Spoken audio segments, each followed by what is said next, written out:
So before we look at what is happening in China specifically on the data front, we just wanted to provide an update on Kazakhstan and why some of this is so important. Because when you look at what China relies on in that region, there's a lot of pipelines in terms of gas, what's proposed, but this is what is existing gas lines. And if you look at how China is trying to manage their cost, their price, in terms of PPI, CPI, trying to keep, factory gate costs low, trying to incentivize spending in any way they possibly can. Not having these disruptions are key. Now, so far, there haven't been any disruptions. I'm not saying there will be, but this is one of the reasons why China is so focused on what is happening there. And I think another reason why Russia was so quick to use the CSTO treaty to move troops into it and again, trying to make sure that China doesn't use this opportunity to increase their own influence. So there's a lot of things that are happening here. It is not it's a very fluid situation. And again, it's not something we see going away all that soon. And one of the key reasons on why that's the case is because of the anger of the populace against the current government, what that government has, what it's looking for. And again, yes, LPG pricing was the kickoff, but it's really the pressure and how the people view what is happening in the country and how it's being led. So when we look at who is leading the country? Well, that is always up for debate in terms of who is the president. So and I did a segment on this in terms of who is the president and who is actually in control. So Tokayev is the president but he was picked by his predecessor. And his predecessor was a dictator that essentially managed the country since it was its freedom from the USSR, Nazarbayev. Now, these are not many of the people, most of these individuals that are protesting, when they put back price controls and got rid of the cabinet and the government, it wasn't like, hey guys, we did what we had to do, we're going home. No, it continued, and they were saying, and loose translation was, remove the old man. And the idea, and the people know that Nazarbayev is still very much involved, very influential, and they want him removed from power. And that's where the struggle continues, and why there's continuing activity with the Kazakhstan president saying that that says Russian-led troops to start withdrawal on January 13th. So that's the hope. The question is, as they leave, are we going to see additional flare-ups? And that's going to be an interesting one to watch as we go through the remainder of this month. So now, when we look at what are some of the other pieces of the flaring up, and the Chinese flights into the Taiwanese air defense identification zone has increased, and it's not only increased in frequency, it's also increasing in size.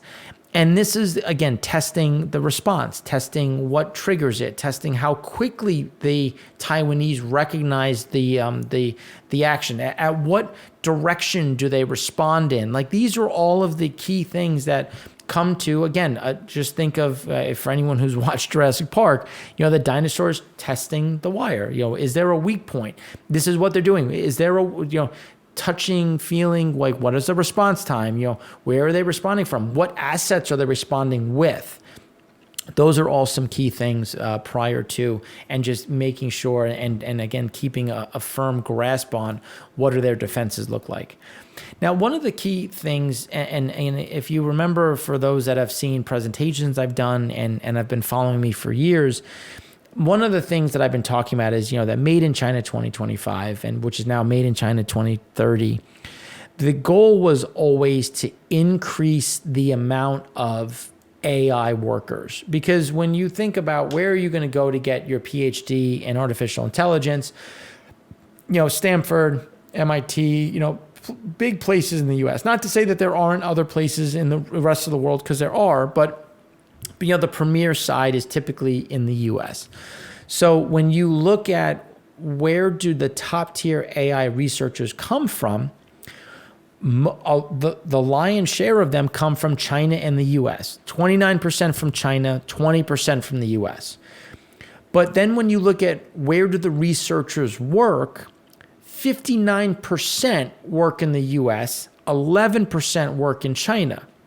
So part of the goal of what Xi tried to do from 2011 straight through to now was increase the attractiveness, like incentivize them to come back to China and bring their technology, their minds back to, and become a thought leader, become a leader in AI.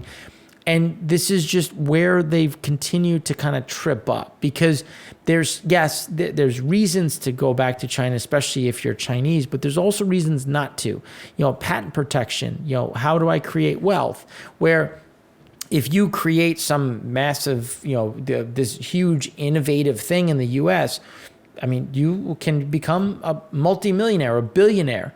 But in China, can you? And when you start looking at a kind of a shift in mindset of, let some get rich to let everybody prosper, to that, again, the movement into common prosperity, that's going to weigh on, well, do I really want to go back? And I think those are some of the key pieces. And when you look at the flow of what are the career paths for some of these individuals, when you look at just, and I think this is the key piece of undergraduate that are done in China, that are done in the US, how many of them go to graduate school in the US, and how many of them go to PhDs, get PhDs in the US, and then how many stay? And that's where, this is something that Xi wants to shake up and bring people home. But it doesn't happen overnight, and it's actually going in the wrong direction now, after it had gone in a very good direction from 2014 to 2018. And then things kind of flatlined, and now you're starting to see it come down again. And I think that's going to become a bigger problem when you look at how China tries to catch up on a technological front, especially on an AI level, versus where the US is and where the US proposes to be. So then when we look at how things closed the year, so when we look at PPI, so PPI was expected at 11.3%, came in at 10.3%. CPI was expected at 1.7%, came in at 1.5%. Now, in October, November, December, I mean, China was laser focused on driving down price. So they did what they tried to do, which was release products from national storage, try to bring down price, adjust price controls. So, for some people to cut runs or cut activity. So you're starting to see some of these adjustments, but everyone has been discussing, easing and China's going to do a lot to ease, but let's look at aggregate financing, which was below estimates, which was below prior. Then you look at new yuan loans, which were well below estimates. Where estimate was for 1.2 billion, came in at 1.1 billion. Money supply is creeping higher, which is using a leading indicator for additional loans. But as we keep talking about, the local governments don't have the ability nor the capacity to add on to this, which is why you get some of these underlying pressure points, which I think is something that we want to dig into further, and we will throughout the remainder of this segment. So then when we look at China's past COVID outbreaks and their hit to consumption as lockdowns constrained spending, the Zhejiang outbreak could be worse. And this is where, when you look at Omicron, and as we know with Omicron and how it feels like if you look at someone with Omicron, you get it. This is not going away. And this is where, if they maintain this zero tolerance, you're going to see additional pressure. And that's why China ended the December very weak. And so far going into January, it's not looking very good. And then you have the Winter Olympics, which means that they're going to slow down activity in order to clean up the air. And then you go into the Lunar New Year, and then you're going to get a big travel, and then people don't do much. So the first 2 months of the year are going to look fairly weak. And the question will be, well, do we get a pickup in consumer activity during the Lunar New Year or the Olympics? And I think these are going to be important factors to look at as we get into the end of Q1. Now, coming from China Beige Book, they showed, and this is, again, confirming what we've been talking about. Let's look at financing. So China total social financing, the CNY 2.3 trillion in December from 2.6 in November. It was expected at 2.4 in, so again, missing estimates. Then you look at new yuan loans. They came in at 1.1 trillion in December, but they were 1.27 in November. So again, you're seeing the slowdown in loan activity, which is the exact opposite. China outstanding loan growth.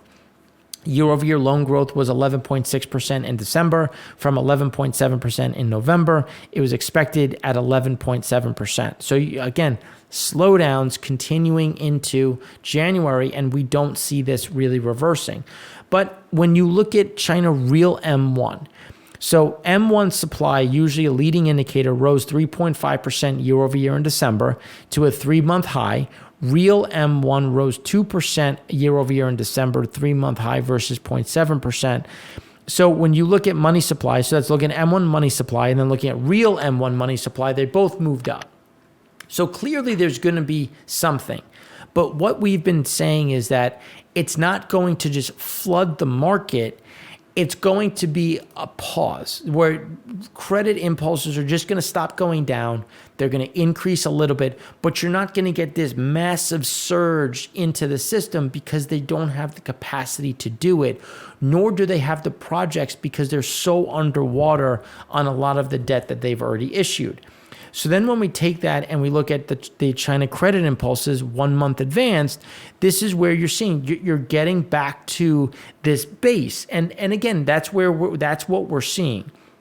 We're seeing a bit of this recovery, but then we see it going sideways. And it's something similar to what you saw in 14 to 16, from 10 to 12, where you kind of bounce and then but stay below zero. We don't see this going back into a growth profile. And here's one of the key pieces of why. So yes, CPI, PPI have gotten into a better place, but look at the disconnect that remains. When you look at the disconnect, somebody has to eat that cost. Is it going, that difference between PPI and CPI, is it going into the export market?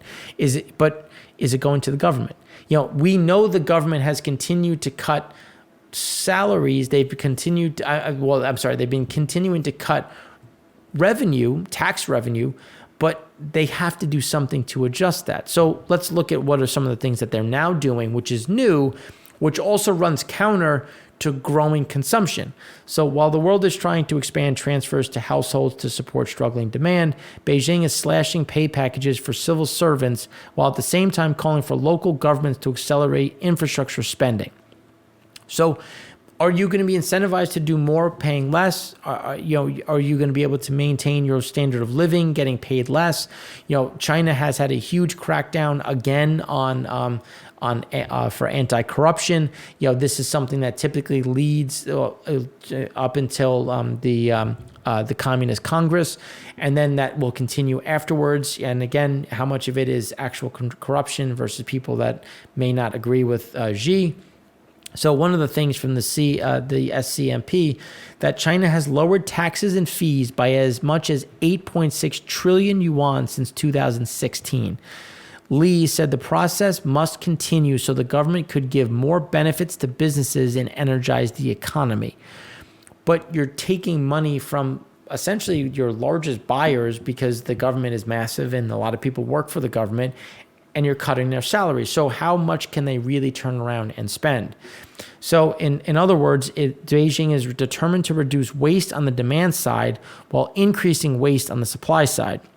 Suggests that for all the talk of rebalancing, dual circulation, and common prosperity, Beijing finds it difficult even to conceptualize a policy shift.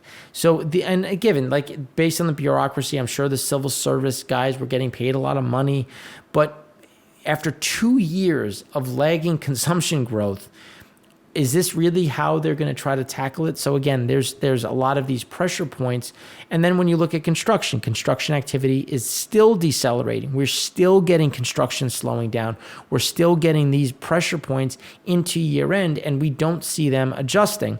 And here's why. Well, Chinese cement production still negative heading into 2022. China crude steel output still at essentially the levels that we saw in the end of beginning of 2018. Middle of 2017, you're seeing these pressure points, and this is looking at just underlying economic growth. Well, imports of key commodities, crude oil down 15%, steel product, iron ore production down 10%, copper down 30%, copper and copper products down 30%. So you're still seeing this sluggish demand side because, well, why? What's my incentive to continue? And this is why they keep talking about increasing infrastructure spending and loans. But what projects? The projects that are left were the worst of the worst from when they did it in 2018. And all the projects in 2018 are underwater. So the ones I didn't do then, you want me to do now, even though the better ones are underperforming. That doesn't really lead to growth. So then when we turn and we look at the Chinese fixed asset investment, less stimulus, you get an idea of, again, where the pressure remains. State-owned firms, communication computers obviously have support. But this is, again, the drawdown from where things are and the sluggishness from even pre-COVID levels. All the while, onshore bonds with repayment pressure by ownership has only accelerated, and we know it only gets worse in 2022. Offshore and onshore defaults have continued to climb, with higher pressure for both state-owned enterprises and privately owned enterprises. Nobody's going to escape this pressure, and it's going to continue to hit the economy. And then you look at the breakdown of China's augmented fiscal deficit in terms of where it is, on balance sheet, off balance sheet. So when you look at it, they're trying to bring off balance sheet back onto the balance sheet so they can track it a bit easier.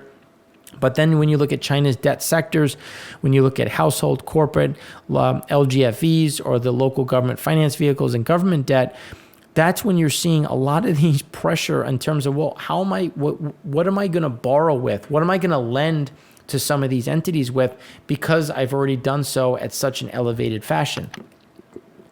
And now when we look at some of the other products that are going bankrupt, Chinese developers need to pay $90 billion of trust products over the next 12 months, even though one of them has already gone bankrupt. So that's why people are now even talking.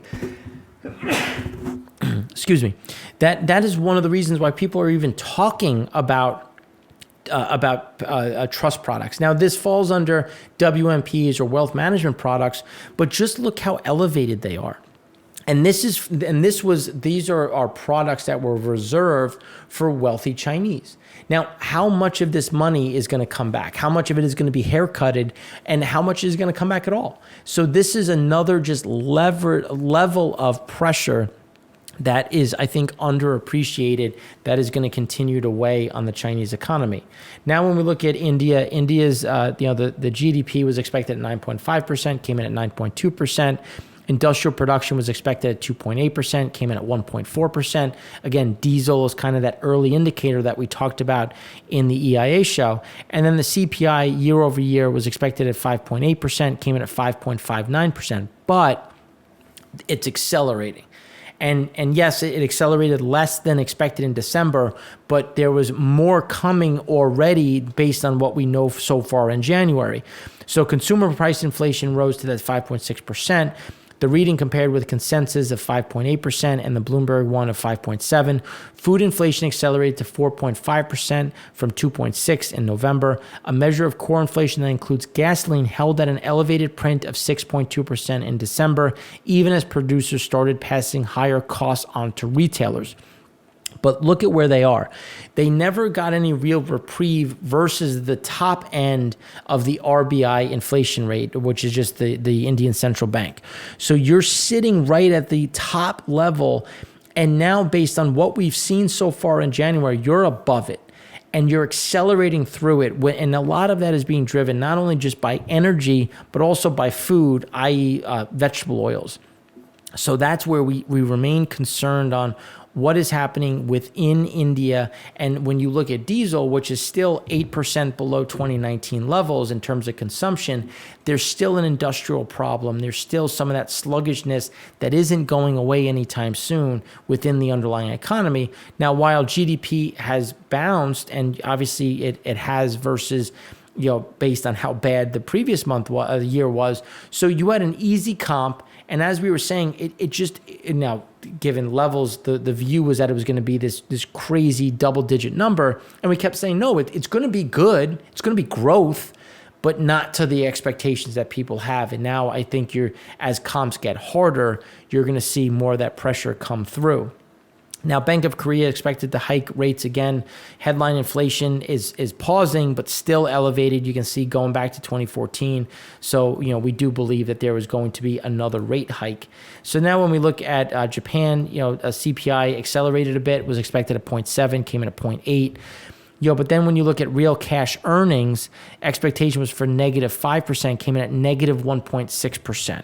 And that's the pressure that we've been talking about on the local level, because when we talked about this in Vietnam, Indonesia, the ASEAN nations last week, local consumption is struggling. And this is the key reason on why. Household spending was expected to be up 1.2%, came in at -1.3%. This is not just a Japanese issue. This is something that is playing out throughout all of Asia, which is why consumption or the consumption side of GDP is going to be lackluster. So then leading index expected at 102.9, came in at 103, kind of right in line. And then when we start looking at lending kind of right in line with expectations, but Economic Watcher survey was expected at 56, came in at 56.4 for current. But then the outlook was expected at 52, came in at 49.4. So again, that's the pressure that we've seen and that we've talked about going into the new year, because this is for December into Q1. That is something that we think plays out again as exports slow, as the economy slows a bit on a global level, and that local consumption in not only just Japan but other Asian nations, takes a bite out of capacity. And then just looking at Japan bank lending ex trust still continues to be elevated, and that's something that has been a relative bright spot versus some of the underlying issues that we've highlighted. So that's what we have for you today. If you have any questions, you can find us in the comment section on Twitter, or email, whatever you think is easier to get a hold of me. I'm sorry, I've been a bit busy, but I will definitely follow up on anyone that has reached out. So thanks again for watching. I'm Mark Rossano, founder and CEO of C6 Capital Holdings, coming to you from Primary Vision Network.